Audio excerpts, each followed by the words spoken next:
The Anti-Defamation League and the Council on American-Islamic Relations have both reported an increase in anti-Semitic and Islamophobic harassment, respectively, in the wake of the horrific Hamas attack on Israel and the ongoing violence of Israel against Palestinians. So let's start with the increase in Islamophobia and the hate crimes against Muslims, and then we'll discuss the ADL's reports on the increase in anti-Semitism as well. So this from AP.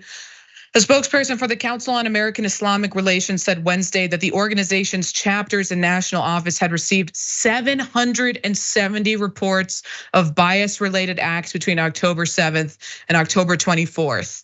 The national headquarters had 110 direct reports during that period, compared to 63 for all of August. I'm sorry, 63 versus 110 direct reports versus 774 reports of bias. That is a massive increase. Now, of course, I don't think anyone has or could forget the brutal murder of a 6-year-old Palestinian boy here in Illinois. But I'll just remind anybody who either hasn't heard of this or needs reminding. The reported acts since October 7th include an Illinois landlord fatally stabbing a 6-year-old Muslim boy and wounding the boy's mother, police say, as well as the arrest of a Michigan man after police say he asked people in a social media post to join him in hunting Palestinians. Now that unfortunately wasn't the only Islamophobic hate crime here in the United States. In fact, it wasn't the only one here in the Chicago area. Fox 32 reported that a 33-year-old man is accused of spraying pepper spray during a protest in Skokie over the weekend. Zevulun Ebert is now facing aggravated battery and hate crime charges. Now, Corey Saylor, who's the research and advocacy director of the Council on American-Islamic Relations, made this statement.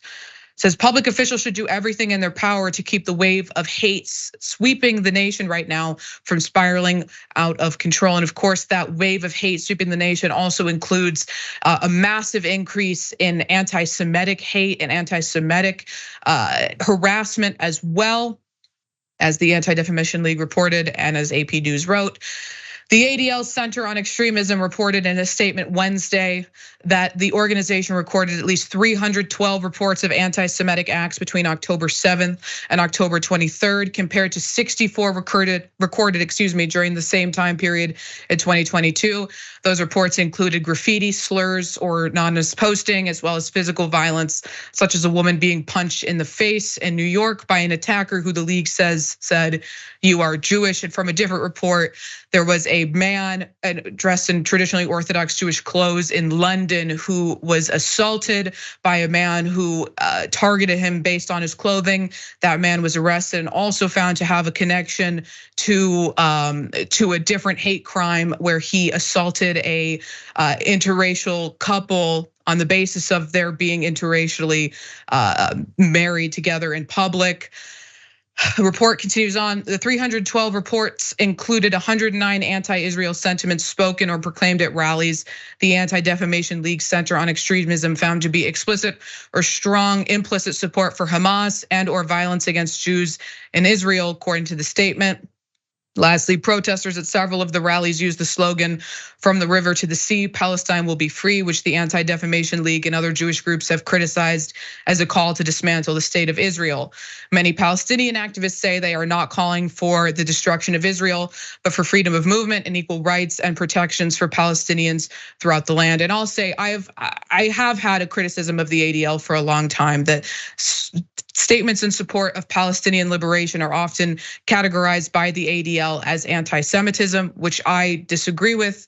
I agree with the statements from the Palestinian activists that they're not calling for the destruction of Israel, but freedom of movement. On that note, though, it's easy for, everyone should be easy. It should be easy for everybody to condemn instances of anti-Semitism, instances of Islamophobia that we have seen beyond a shadow of a doubt an increase of here in the United States. We've seen the brutal murder of a child. We've seen the assaults of Jewish people in New York. That's not disputed whatsoever. And still, there are people who are unwilling to call out this increase in hate, and that is disturbing. There are elected officials who aren't willing to listen to the concerns of these communities. I live in a majority Muslim community, and people here are really scared. People here are really scared. My neighbors who are hijabi are afraid to go outside. I have a lot of friends who live in the majority Jewish community in Rogers Park. They're also scared and they're feeling left behind by the government. They're feeling completely ignored by the city of Chicago, especially when we've seen so many instances of hate crimes here in the Chicago area and the surrounding regions. People are terrified, and there's been very little response by local, state, and the federal government. We can't let what happened post 9/11 happen again. We can't let it happen to Jewish communities. We can't let it happen to Muslim communities. And we're already seeing this rise in hate. People need to be vigilant and call it out wherever they see it. Yeah, I certainly agree with that.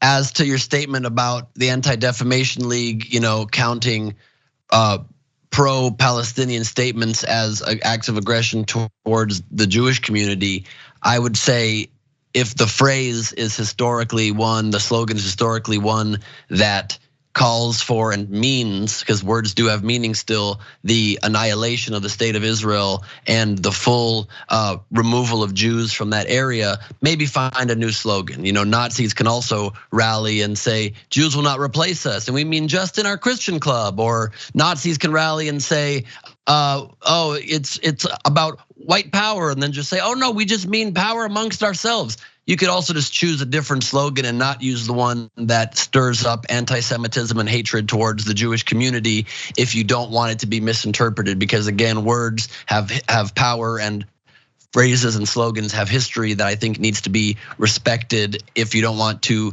amp up and light a fire under an already incredibly tinderbox situation. That's also why I think it's so essential to be incredibly careful in the way we cover these stories and the way that we present these issues, because when there's a rush to judgment, and nobody's excusing and overreaching horribly aggressive response that kills too many civilians, innocent people in the Palestinian territories, of course. But when this is presented as an issue of us versus them, of Jews versus Palestinians, that alone amps up so much hatred and brings up so much more anti-Semitism and Islamophobia, because it creates this divide in our society instead of what should be a very obvious, non-controversial stance of all people across the world, Palestinians and Jews and all who aren't part of those groups, standing up against a terror organization that's been designated so by the US, by the European Union, by the UK, which is Hamas, who unfortunately is in charge in Gaza because they've been holding the Gazan people hostage ever since they took over in 2007 after Israel ended its formal occupation in 2005 and is withdrawn from those lands. And it's an incredibly complex issue, and people boil it down to divisive slogans. It creates more hate, as you reported, almost a 100% increase in hate incidents against the Muslim community, 388% rise against the Jewish community, and that's just here in the States. Of course, there was the murder of the president of a synagogue here in the States just last week, and huge increases of anti-Semitic sentiments and feelings and crimes all over the United Kingdom and France and Europe and Latin America and North Africa. London has reports of 1,300% increase against the Jewish community from the same time period last year, just the 2.5 weeks since the terrorist attack that occurred. And so we really need to be careful. We can speak against individual horrible incidents. We can speak to protect innocent people. We can speak to protect innocent lives. But what we should not do is rush to judgment, calling a country defending itself after a terrorist attack worse than 9/11's genocide when they're responding. Let's be more responsible and more focused and talk specifically about let's minimize the loss of innocent life, while a country also, of course, as any nation does, has the right to defend itself. We must, if we're going to be responsible citizens, be much more responsible, much more measured in the way that we respond to incidents like this, because this is the social media war. I've never seen a conflict that seems to be so decided by social media. The way the parties are even acting on the ground seems affected by the sentiment around the world. And we need to all be humans together and care about common humanity together and try to protect innocent Palestinian life as much as we respect and care for and grieve for the loss of Jewish and Israeli life at the exact same time, and make sure our words do not conflate those issues and don't make it us versus them when it should be the world against a terrorist organization. Now, I think that you and I have a fundamental disagreement on several points that you made, and I wish I had the time right now to go through, and I wish that we had a longer format that we could have. Well, hit me on a couple of them. Hit me on a couple. All right, well, you said that we can't, it shouldn't be referred to as a genocide. I, however, I'm listening to and believe the statements of Raz Segal, who is a Israeli historian and a Holocaust expert who wrote an article in Jewish Currents, who said that this is a textbook genocide. This is the displacement of a group of people, the forcible displacement of a group of people under threat of a bombing campaign, under the threat of a ground invasion, saying that they need to go in and root out Hamas, but they all need to remove them. They all need to be transferred to the south of Gaza, where, by the way, they are still continuing to be bombed in the south of Gaza, the place they were told to evacuate to.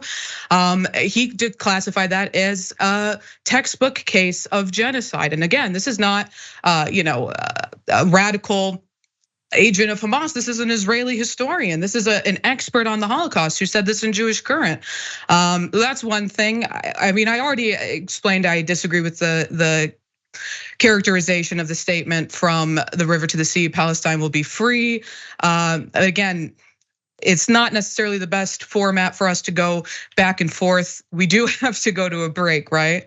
Right now, but yeah. But I'll let you respond, of course. I'll let you respond. Let me just respond to that quickly. There's also the son of the founder of Hamas who says that Hamas is a terrible terrorist organization that needs to be taken out, and is speaking forcefully in support of what Israel is doing. And again, it doesn't, with all respect, matter what your opinion is of a phrase that has been historically used to stand for the eradication of the Jewish homeland. That's what it stands for. You can't repurpose hate slogans and say, well, the words themselves don't mean that. Yeah, maybe parsed separately, but you can write a different rhyme if you want to just support the Palestinian people. It doesn't need to be one that gins up hate and the calling for the annihilation of an entire group of people from the homeland, the one homeland they're supposed to have safe in this world, like any other nationality gets to have in this planet. And instead of being a safe haven, it's one where terrorist attacks have happened over and over and over again. So this one person, this one Jewish person declares it to be a genocide. Also, there was a speech at the House of Lords yesterday where one of the lords in the UK government specifically made a very perfect case about how this is well within Israel's rights. And again, I'm no advocate for the horrible loss of innocent life, but proportionality does not need to mean you only are allowed to harm the same number of citizens. It's about the proportionality with the goal of the military objective, which is stated and which the whole world generally is behind, is the eradication of Hamas. As far as the governments of the world, at least the Western world, ones that share our values, is to not prop up a terrorist organization that is trying to literally eradicate people. And so we all want peace, but peace can't be found if you don't have a partner for peace, and they are instead using terror tactics to kill people. And again, for the millionth time, I am not in support of the horrible loss of innocent life, but it's an incredibly difficult predicament, because Israel either tells them to stay, and then Hamas uses them as human shields and puts all of their munitions and their soldiers in heavily populated areas and more people die, or they warn them and say, please, not forever, not displacing them forever, please leave to the south while we have an incursion to try to get rid of the group that's also holding them hostage. And then that's a problem too. I have not seen reports of continued bombing in the south. I don't believe that to be true. I'm sure there've been errant missiles that have landed incorrectly. There is not a heavy bombardment of bombs hitting the south where people are being told to evacuate to. And so there needs to be some way that we don't continually pit this as us versus them, but instead just can unite against a terror organization. I'm sure, Ray, you don't argue that Hamas is not a terror organization and is certainly not a partner for peace against or with the Israeli people, do you? No, obviously, I wouldn't say that of Hamas is a terrorist organization, but I think that to put it into the context of, the far right Israeli government, which has continued to support Hamas with the explicit goal of preventing the establishment of a Palestinian state, It's important to put it in that context. And 100% agree on that, 100%.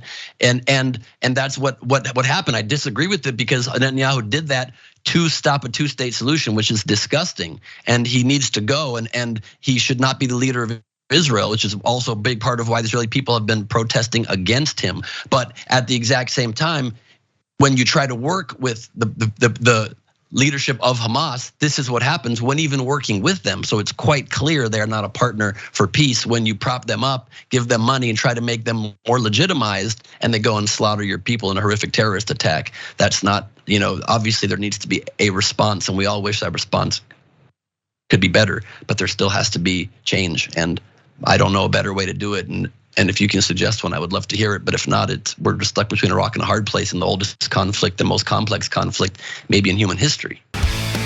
Thanks for watching. If you become a member, you get to watch all this ad-free, except for, of course, this ad. Still, hit the join button below.